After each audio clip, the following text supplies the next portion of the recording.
বন্ধুরা, তো আবার চলে আসলাম একটা মাছের রেসিপি নিয়ে। তো আমি আজকে রান্না করব চিতল মাছের কারি। তো এর মধ্যে দিয়ে দিলাম সামান্য একটু লবণ, একটু লঙ্কার গুঁড়ো দিয়ে দিব, সামান্য একটু হলুদ দিয়ে দিব,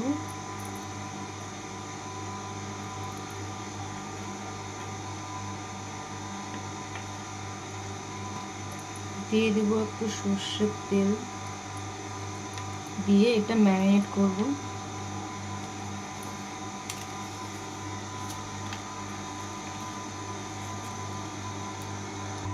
তো বন্ধুরা, এই দেখো আমি এখন দিয়ে দিলাম মাছ।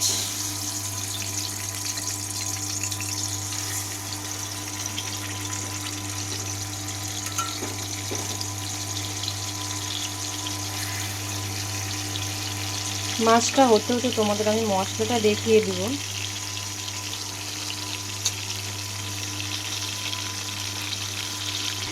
তো বন্ধুরা দেখো এখানে কি কি মশলা নিয়েছি।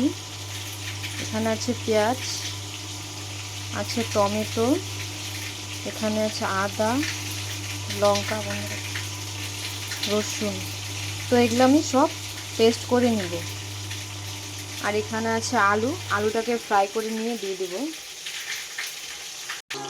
তো বন্ধুরা আমার মশলা পেস্ট হয়ে গেল। এখানে আছে টমেটো পেস্ট, এখানে আছে পেঁয়াজ, লঙ্কা, রসুন, আদা, জিরে আর গোটা ধনে পেস্ট করে রাখলাম। আর এখানে আছে গোটা পেঁয়াজ, এটা সম্বাদ দেব আমি। তো বন্ধুরা আমার সব মাছ ভাজা হয়ে গেছে। তো আমি এখন মশলাগুলো ফ্রাই করব। তো বন্ধুরা আমি এখন সম্বারে দিয়ে দেব জিরে, শুকনো লঙ্কা আর একটা তেজপাতা। আমার পোড়নটা পুরো ফ্রাই হয়ে গেছে। এর মধ্যে আমি দিয়ে দেবো এখন পেঁয়াজ কুচিগুলো।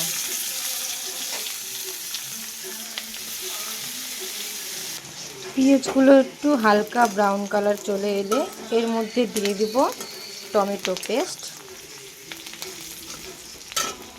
তো বন্ধুরা আমার পেঁয়াজটা ভাজা হয়ে গেল। এরপর দিয়ে দিব টমেটো পেস্টটা,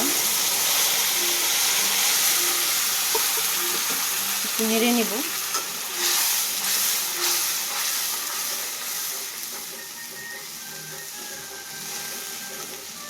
এরপর দিয়ে দেব যে পেস্টটা বানিয়ে রেখেছিলাম, আদা, রসুন, পেঁয়াজ, জিরে, কাঁচা লঙ্কা দিয়ে দিলাম।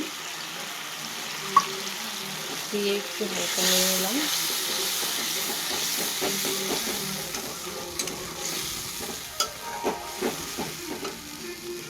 এরপর দিয়ে দেব স্বাদ অনুযায়ী একটু লবণ,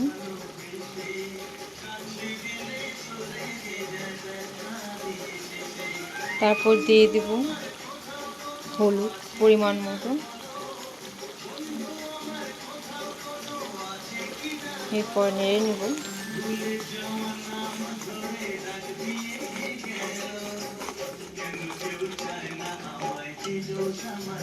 তো আমার মশলাটা কষানো হয়ে গেল।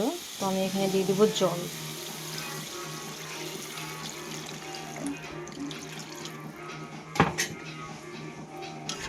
জল দিয়ে নেড়ে নেব। আমি কষানোর সময় আলুটা দিয়ে দিয়েছিলাম।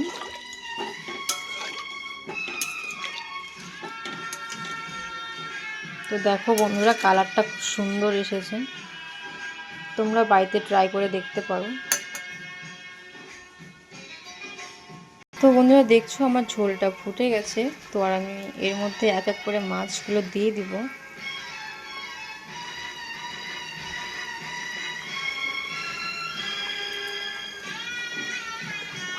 তো বন্ধুরা আমি নামানোর আগ দিয়ে একটু গরম মশলা ছিটিয়ে দিব। আর দিয়ে দিব কুচনো ধনে পাতা কুচি।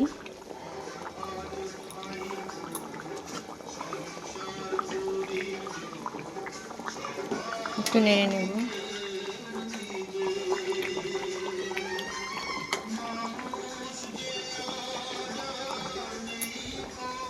তো বন্ধুরা দেখলে আমার রান্না হয়ে গেল কমপ্লিট। কেমন হয়েছে সবাই কমেন্ট করে বলবে, আর অবশ্যই বাড়িতে ট্রাই করে দেখবে। তো ধন্যবাদ বন্ধুরা, সবাইকে ধন্যবাদ।